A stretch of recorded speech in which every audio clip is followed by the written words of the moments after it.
I'm Farmer Carl, who just is an avid proponent of farming that changes people's lives. And I've experienced that myself.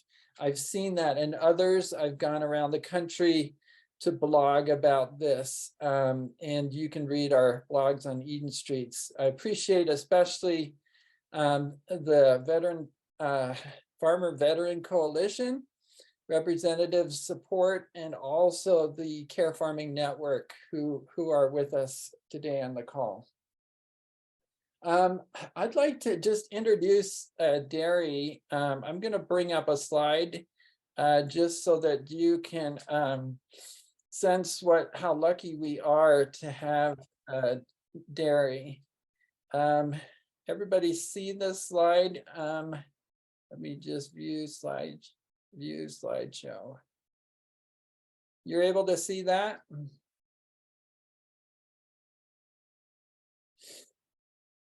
Yeah, so since 1991, Darrie, that's can you believe it, 31 years ago? Darrie has joined with the Homeless Garden Project, inspired by the work of lifting people's lives through farming. And since 2008, she has led the organization as executive director. Some of these bullet points are just understatements of what she's accomplished, but certainly she's able to raise funds, and recently recognized by the Smithsonian for the project's impact on restoring lives and building community, and maybe she can talk about that a little bit in the Q&A. I met her in March as I toured her farm, and she was with city leaders, and I got to interview her later. She's been hosting calls on a regular basis to share how this farming with a social mission works, and I took copious notes based on her experience. And so it's my delight to turn the time over to Darrie for her presentation. Darrie, any comments before I do that? No, thank you for that beautiful invitation, and I'm going to share my screen. Oh, okay. I'm going to stop sharing and you go for it. Okay. So let's see, here we go. Yeah, it's really good to meet all of you and to be here today. Let's see, I always take a minute to find out how to get into the slide. Here we go. Okay. All right. So the Homeless Garden Project, we began in 1990, and I came during that very first year. We had very humble beginnings. One of the things the project has always had is sort of like a lean startup mentality of, you know, what are we trying to accomplish? How do we get started without a lot of influx of cash or resources? The first group on the left that you see is sort of a group of community leaders who really help to make it possible for us to be nestled in the middle of this very beautiful neighborhood right across from the Pacific Ocean, basically. And you also can see one of the first crews working on our original farm, which we lost in 1998 and is now 13 beautiful luxury homes. And then right next to that was our original compost system that we make compost in 23 days. So the project has this amazing mission statement about people finding the tools they need to build a home in the world. And it's very much about the tools are coming from the work with the land. Oop, I'm so sorry.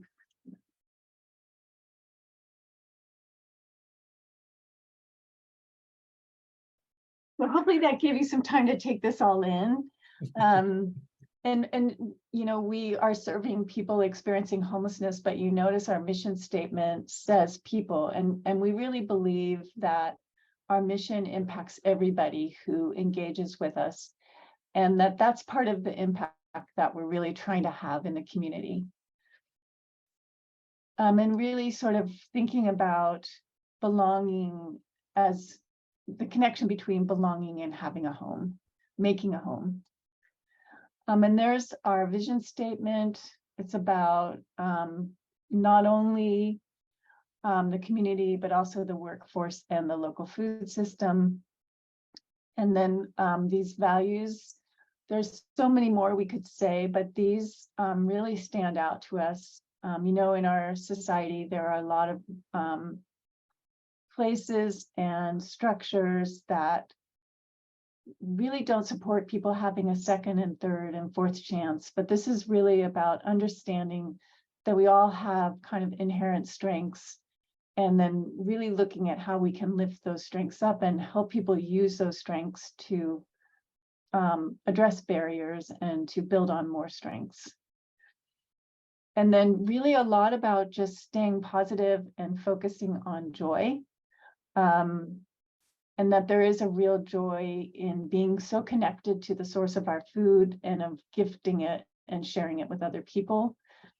And then from the very beginning, we've always really believed that our work has to be related to working in sustainable ways. So having both sustainable farming practices, but also seeing the connection between strong communities and taking care of the land. So we have two main programs, and they operate within two main enterprises. And sometimes we talk about the farm as an enterprise, but it is also, you know, its own thing. It's a farm. So we have a 3.5 acre farm in Santa Cruz, California. It's temporary land. We consolidated there in 1995. The two main programs that we have, I'm going to go through them in the next slides, but one is our job training and transitional employment program. The other is a program we call Cultivating Community, and it's a community education and volunteer program. And then we have kind of two main enterprises. We have our farm enterprises, and then what we call our value-added enterprise, where we use materials grown on the farm and then add value to them and sell them in a number of channels. So the Job Training, Transitional Employment, and Support Services program is our core program. And in that program, we currently provide 22 positions for people experiencing homelessness. We work with people who want to use our project to get into jobs and housing, who have that goal and may be experiencing barriers in meeting that goal. And then also we really see how important the community at the farm is in terms of helping people to succeed in our program.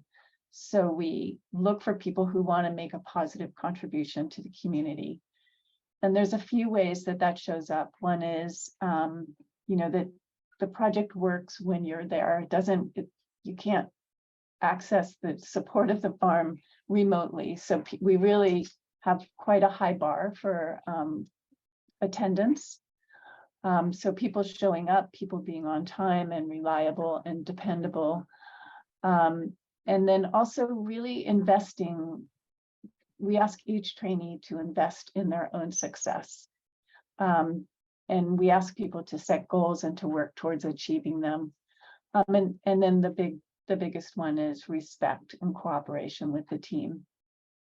And I have to say that our trainees go above and beyond on all of these factors. They really show incredible generosity to one another and have a very strong team spirit.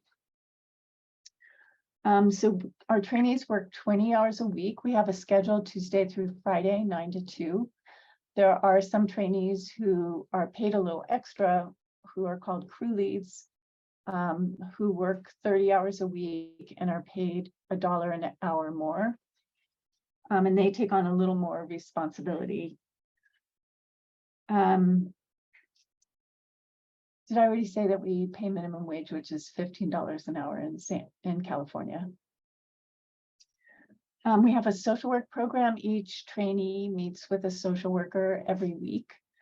Our social work program uses a positive psychology framework, and we use the evidence-based practice of motivational interviewing, which is really about recognizing that trainees have a lot of strengths, and that when they leave the program that they are going to be on their own, and that what we can help with most is helping them understand their motivations and their goals and supporting them to meet those goals, rather than us saying, well, we think you should do this. We talk about the social work program as if it was a car, that the trainee would be the driver and the social worker would be the navigator or the co-pilot kind of. And that the trainee is really the expert on their own life. The social workers that we work with are Masters of Social Work students from local universities. This year, we also get to work with some MSW students that are in online programs but happen to be living in our town. And it's really about providing meaningful in-person opportunities to learn to practice social work. We have 2 staff people who supervise the social work interns. And so we're also, while we are supporting our trainees to get this one-on-one attention, we are also really helping potential social workers have a great experience and learn a lot. Our program offers milestones that each trainee needs to meet in order to stay in the program. There's a 2-month, 4, 6, 9, and 11-month milestone. And they're things like related to attendance or related to showing motivation to learn by improving in one technical work skill and one general work skill. At the 2-month milestone, we ask trainees to set a goal. And then in the 4-month milestone, their supervisor checks in with them about that goal to see how they're doing. There's some goals related to digital literacy, creating a resume, asking your supervisor if they could give you a good reference, and if not, what would you need to change? And then giving the trainee an opportunity to work towards making that change. Our program is really seasonal. We do farm work from March through October. In October, the trainees start to, we call it migrate to the workshop. So 2 days a week in October, we're at the farm, mostly doing harvest, and 2 days a week, we're in the workshop, starting to make products for our store. And then November and December, we're full-time in the workshop with a skeleton crew out at the farm, managing the farm. And then January through March is sort of, it's a little bit of a problematic time in our program in terms of trying to navigate the weather and the markets and so forth. What we do is operate a really wonderful 16-week job search skill series where we do everything from writing resumes to personality mosaic to learn what kinds of jobs are suited. We do a lot of thinking about how to find jobs. We have employers come in and talk about their workplace and what they're looking for when they hire people. We have some of the graduates of our program come in and talk about their experience since they've graduated and challenges they've navigated and how they did that. We have a wonderful interview prep lecture, and then we have local employers come in and do mock interviews and This is a really inspiring thing. Some of the trainees, just take this really seriously and get very dressed up. And we have had a few people get jobs during these mock interviews, which is just a wonderful surprise.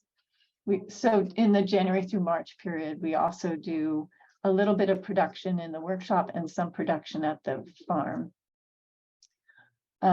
We really believe in providing predictability and structure to our trainees. And so this period is a little problematic for that.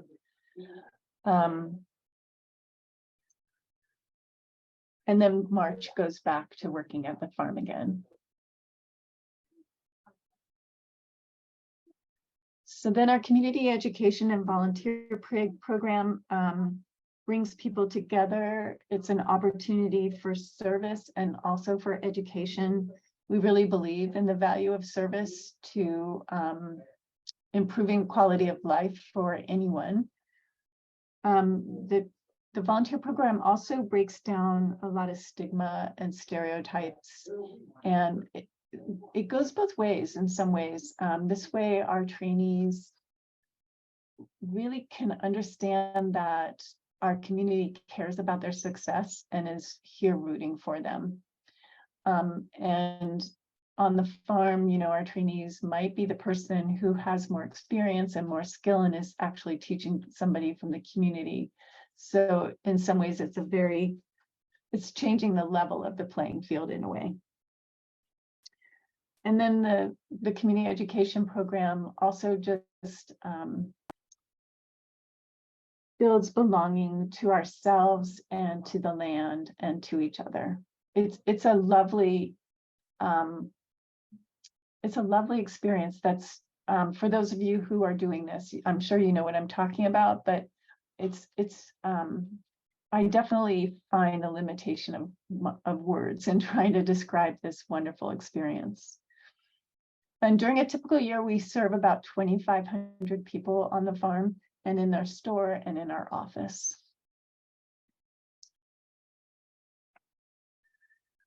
So we have 3 main farm enterprises. We have a CSA program, a farm stand, and some wholesale accounts.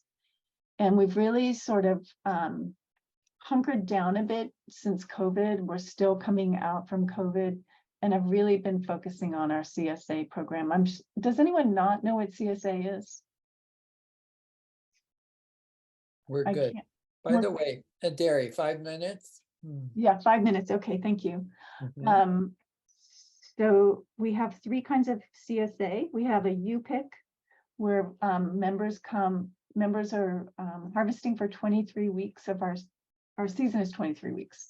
So we have U-pick members who come pick up.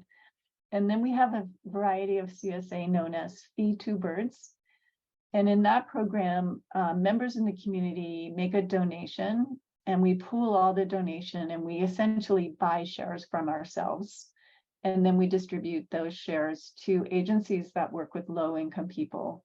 And then they take those shares and use the food in a variety of ways. And the really beautiful, profound thing about this is that our trainees are part of a solution here.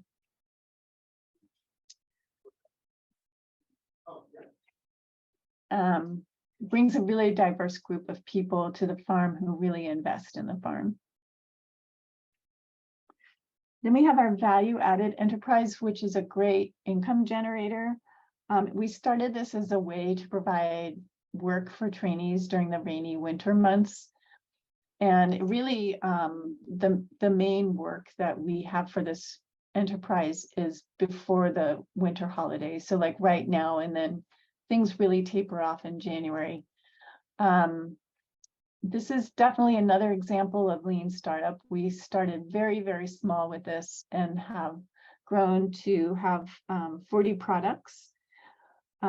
We operate the store. We do have a couple of paid staff people who were trainees in our program who have graduated and now work as retail assistants. And then we have a lot of volunteers, particularly during the holiday times. This is a really nice way to create new connections with the community beyond the farm. It's a training ground for new skills, and then of course a source of income. And there's so much more we could do with this. Here's a little bit of history, and since I only have 5 minutes, I'm just going to give you a minute to take it in and just say that some of what's really going on in this history is a lot of the organization trying to secure a permanent site and really learning about the preciousness of land and the complexity of having a permanent site here in Santa Cruz, California. The other thing that you'll see in these history slides is that we really have spent a lot of time thinking about our program, having access to great resources, kind of like what Farmer Carl is trying to do here, and then evolving our program over time and refining and improving our program. So the last slide was really about looking at our training program, and this slide is about our volunteer program. We've got to be a service enterprise, which is a really cool idea that you can ask me about it if you want to know more. And then you see that in the last few years, we've been really working on our permanent site. And then we also this year, while our permanent site work has been on hold, we've been returning to ways to improve our programming. In 2015, we got to be part of this really wonderful publication, the Institute for Children, Poverty and Housing. And they did a whole issue about therapeutic horticulture. And it was a wonderful experience. We always knew that there was a therapeutic value to the work that we're doing, but it was one of the first times that we became more self-conscious or self-aware that this is part of our program and that we wanted to start being able to talk about it. And I recommend that publication. There's other farms included in there, and there's some really nice quotes from some of our trainees about their experience working with the land. And then last year we had this wonderful intern from UCSC who was really interested in nature therapy and wanted to do research on the farm about agriculture as a form of nature therapy. And he did research with us for a year, and then he wrote up the research and did this whole poster that he got to share up at the university. Got really good feedback on it. You can see his questions there. What is the effect of agriculture, and what factors mediate the healing effect of agriculture? And he, this is from his blog, which is on our website. There's a really nice blog post about his research and his findings. But he talks basically about what nature therapy is and then how agriculture fits into nature therapy. And he talks about the thing that I think is most interesting is that agriculture immerses all the senses, but even more so that it's about having a reciprocal relationship with nature. It isn't just about being passive in nature, like walking through the forest, but actually interacting and engaging. And that just intuitively makes so much sense to me. And I want to say I totally haven't done this research justice here. I'm sorry about that.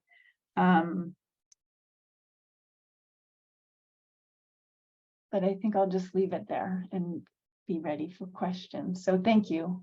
And I'll stop sharing too. Wow.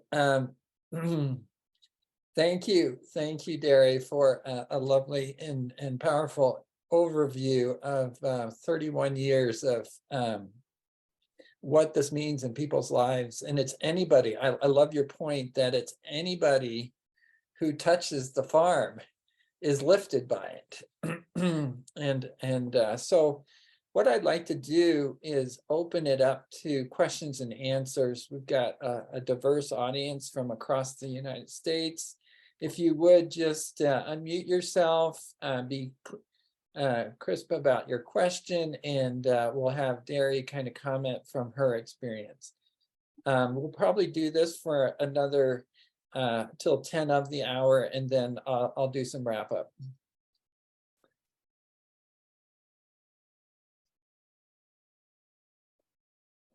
I have a question.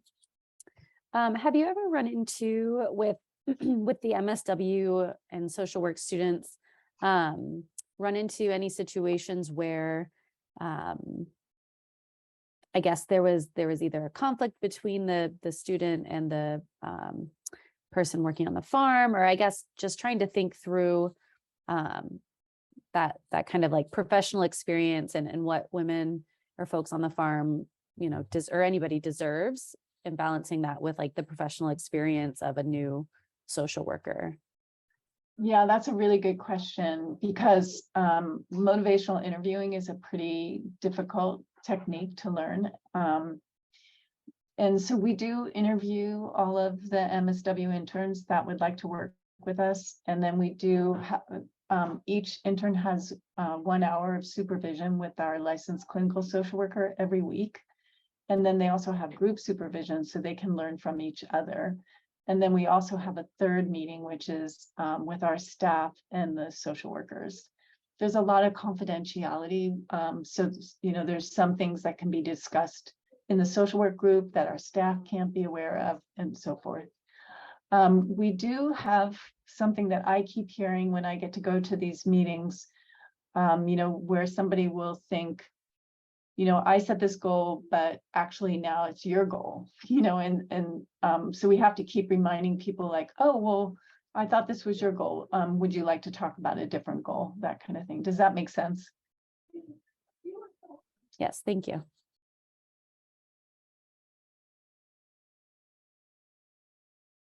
Thank you, Jackie. Others? Well, maybe I'll just take a minute and talk about the Smithsonian topic that you brought up. We are super excited. The Smithsonian is doing an exhibit this year called Our Places. I always get the title wrong. I'm sorry. It's called Our Places: Connecting People and Nature. And it's been up for a while, but they're going to be rotating the exhibit, and there's going to be a panel about the Homeless Garden Project there. And we're just so thrilled to be included in this exhibit. And then the other thing is that, I don't know if you noticed on the first slide, it said that this was week 1 of our knowledge share. And we had a funder who really wanted us to create a manual about how to run a project like this, and to really support the idea of scaling this model up or across, however you want to look at it. So we just did 10 online learning sessions with this group in Eugene, Oregon, called Everyone Village. And then they also came and visited for 3 days, and they are starting a project up there. During these online learning sessions, there were staff people from UCSC Blum Center and also from University of Oregon. And we're all kind of collaborating on creating a manual that we're calling Homeless Garden Project: A Guide for Transitional Employment and Therapeutic Agriculture. And we're just so excited to be able to share this model, and our trainees especially are very proud to be part of this, you know, exciting moment where something that we've been doing, that we all feel the strength and power of it, that it's going to be able to spread, you know, that we're really creating a way to do that. That's Awesome. That'll be an amazing resource, and however we can support you in getting that down on paper, we'd love to do it. I see a comment from James Loom. He said that he's not able, Loomis, sorry. He says he's not able to ask this question. And the question, he said, what percentage of homeless garden project budgets come from sales business versus what need to be made up with fundraising? Yeah, that right now it's about 24%, with 3% of it coming from the farm. And we don't do a very good job of accounting for all of the products that are grown on the farm that are then used in the value-added enterprise. So the other 21% comes from the value-added enterprise. And that's sort of like a sad statement on how our community and our society values agriculture. But this number changes. You know, we did get PPP funding 2 years during COVID, so that made the donation portion go up a lot higher. So the number does fluctuate a bit, but it's around 24%. If I could ask you, Darrie, just to share, if possible, a story of somebody's life that was truly what you would call transformed by the garden experience. Any personal, without revealing a name, but just to show the individual personal power that the farm had on them. Yeah. And we have statistics that 96% of our graduates over the last 7 years have gotten into jobs, and 88% have gotten into housing. And we would like that statistic to be more even, but so that people who have jobs also have housing. But that's the reality here in Santa Cruz, is that housing is really out of reach. I want to say that one of the things that really moved me recently was one of our trainees, she hasn't been able to be with her children for about a year. You know, they're like 10 and 11 or so. And she just recently got into the family shelter. And before she was in the family shelter, her attendance was pretty erratic and was at risk of losing her position in the program, which would then impact her time with her children. And at Thanksgiving, we had sort of a circle and talked about what were people grateful for. And she said she was grateful for forgiveness. And I just thought that was so moving, so insightful, somebody who had been really struggling and then could come from gratitude. And then I guess we had a couple trainees who were a couple who worked with us a couple years ago, and they both recently got new housing together, and they both have jobs and have been in those jobs for over a year. The woman in the crew, the woman in this couple, she was pretty adorable during our circle meetings. She would always say, "Good morning, family." And that term has really gotten adopted. She was told before she came to us, when she was not yet in recovery, that she probably would never be able to work again, and she should just get Social Security, and that she had mental illness, and that she would just never be able to work. And she is just a marvel to watch in terms of her ability to take in information and to make things happen, and to her social skills with other people, and just her like absolute love. And then her partner had spent a lot of time in jails and in programs, and was in jail or in a program when he lost both of his parents, one after the other, and that really broke his heart. And then they came together. One of our staff people working at the store saw him on the street with a cat wrapped around his neck, draped around his neck, not wrapped, and said, well, we have Homeless Garden Project, and here's how it works, and here's how you get started.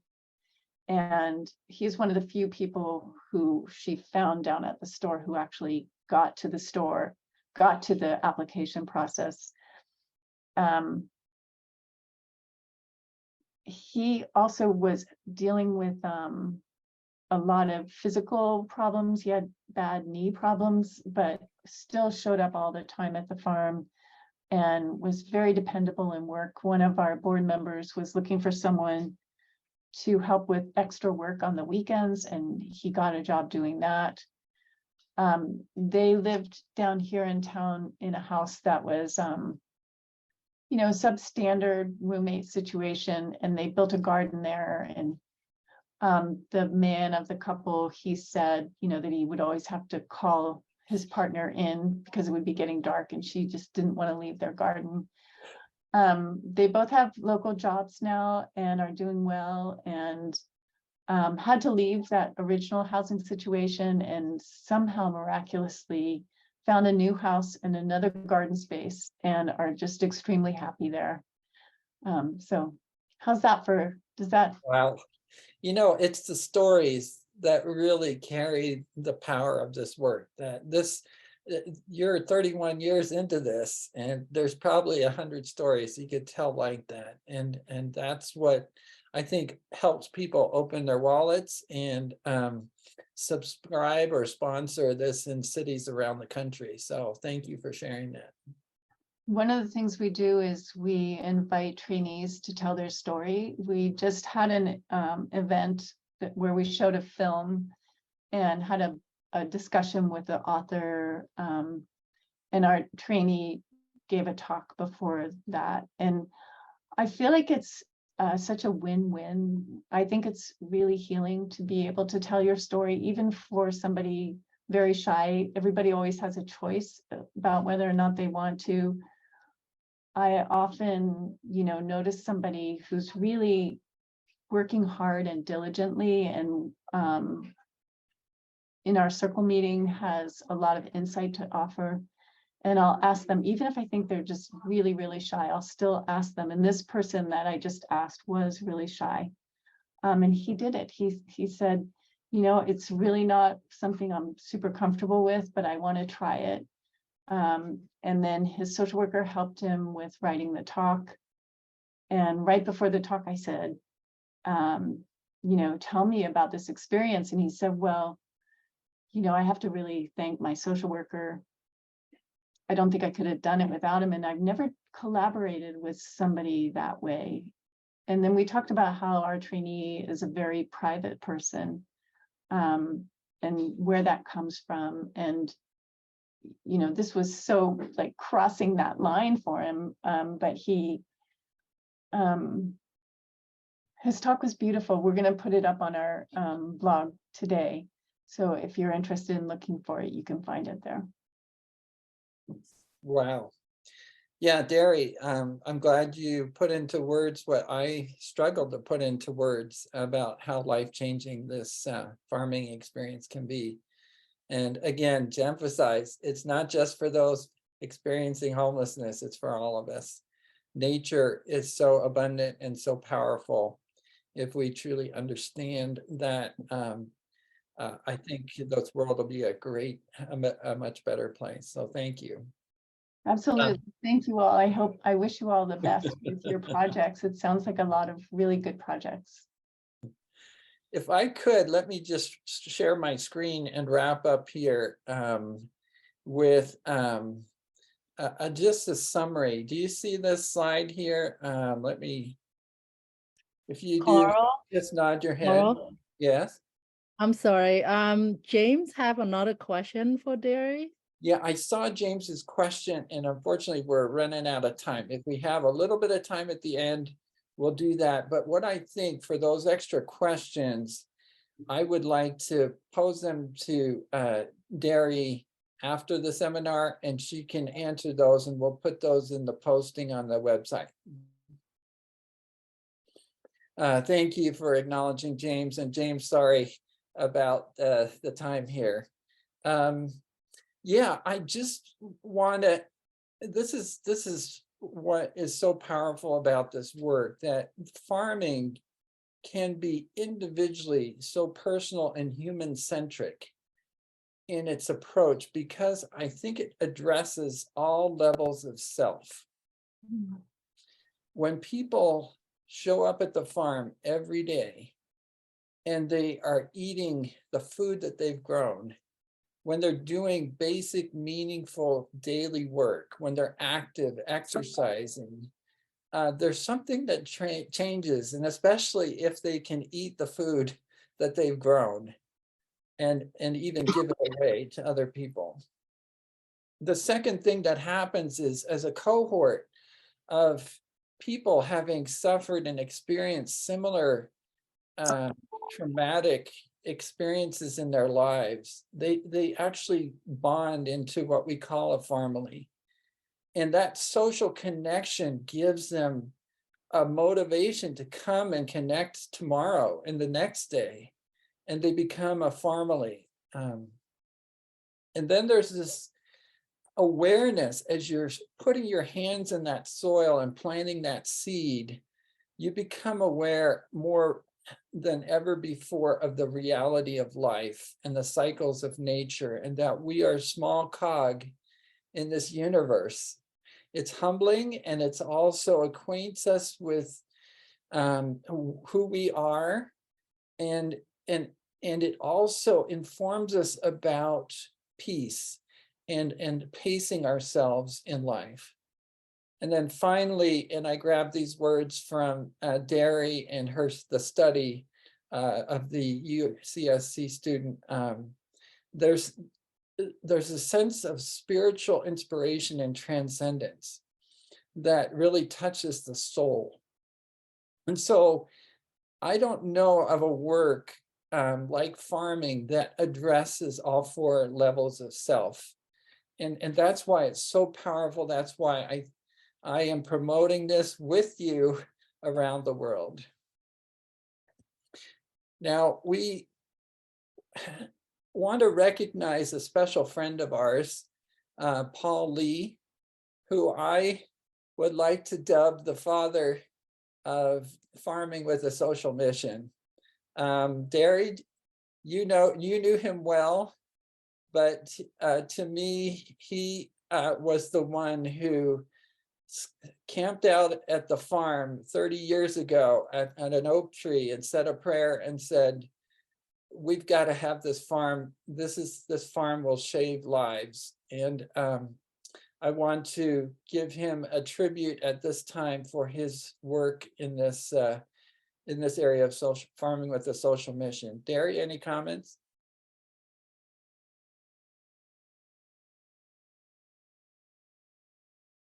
He was quite a character. He was, intrepid is a good word for him. Maverick, visionary, those are all really good words for him. Yes. He is very missed. There are so many stories and legends about him. He was the most amazing storyteller. We have a memorial coming up for him on December 18th, and I'm really looking forward to hearing from the community their memories of him and the tribute to him. Thank you.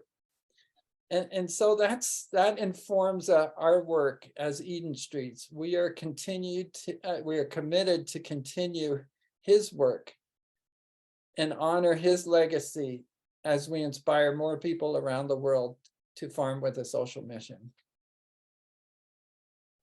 And now it's my privilege on behalf of Eden Streets to announce this award, Darrie, for your outstanding efforts and tireless work to champion the needs of those facing homelessness. I want to virtually present this award to you. You'll get something in the mail. But we like to recognize outstanding farmers, and I call you a farmer in the kindest and most wonderful sense of farming, because you truly have grown so many people in the process, community leaders, volunteers, and those directly who come to the farm every day. Thank you for your amazing example and your commitment to this work over the years. Thank you. What a wonderful recognition. I really appreciate it. And really, the pleasure's been all mine to do this. You know, I have learned and grown so much and met some of the most remarkable people in this work, and learned so much about what it means to be human. Thank you. Thank you. So again, let's continue this work together. I just wanted to end with a few slides about what Eden Streets is about. Eden Streets empowers communities to grow food, jobs, connections, and hope. And for you on the call who are from the Green Phoenix Farm and sponsored by the Wasatch Community Gardens in Salt Lake City, this was our family. And James's question about your alumni and how they stay connected to the farm. Maybe this is a good chance to talk about this, but this is Salt Lake City's 7 years or 6 years in running. The women, both the current trainees and those who return to the farm for a dinner together and to celebrate the farm. Just Darrie, just a comment about your alumni and how they stay attached. Yeah, well, right now, we have a program manager who contacts people at 1, 3, and 6 months after exiting the program or graduating the program. And then we also have an alumni program where that the goal is to meet every month and to meet on the farm whenever possible, and to have sort of a bit of food and do a circle. I think we have a ways to go in terms of really realizing that.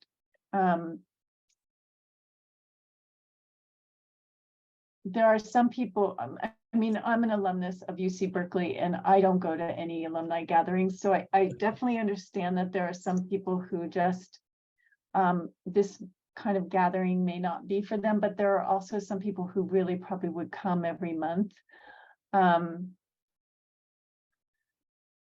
There's a real difference between coming and getting paid every, 4 days a week and being with the same people and coming back once a month, being with people who weren't necessarily there the same year you were.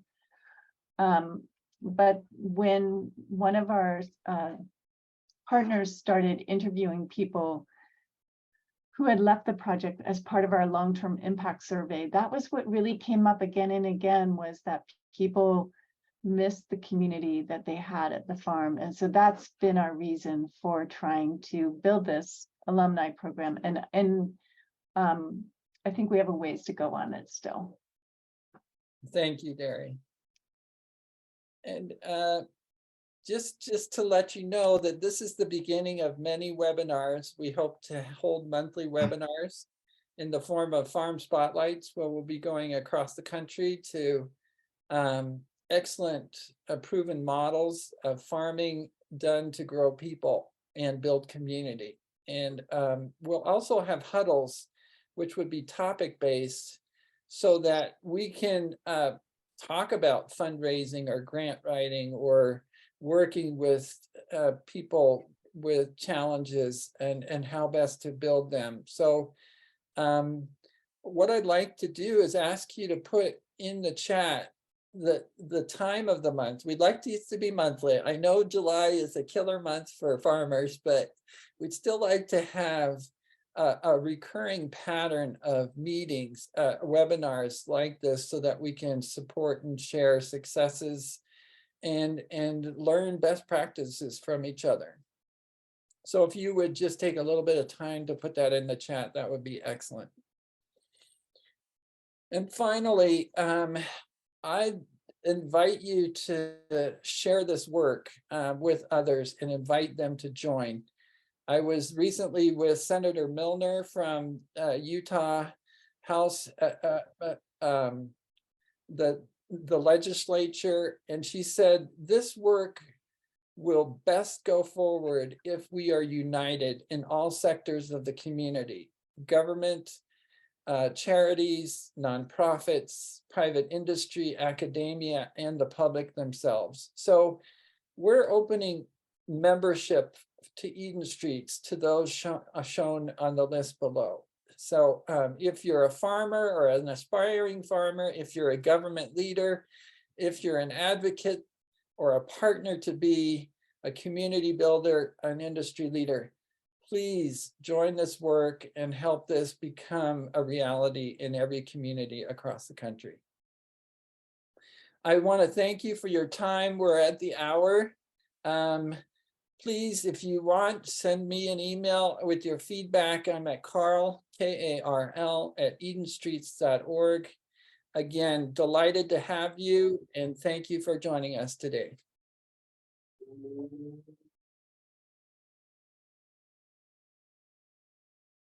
Thank you, everyone.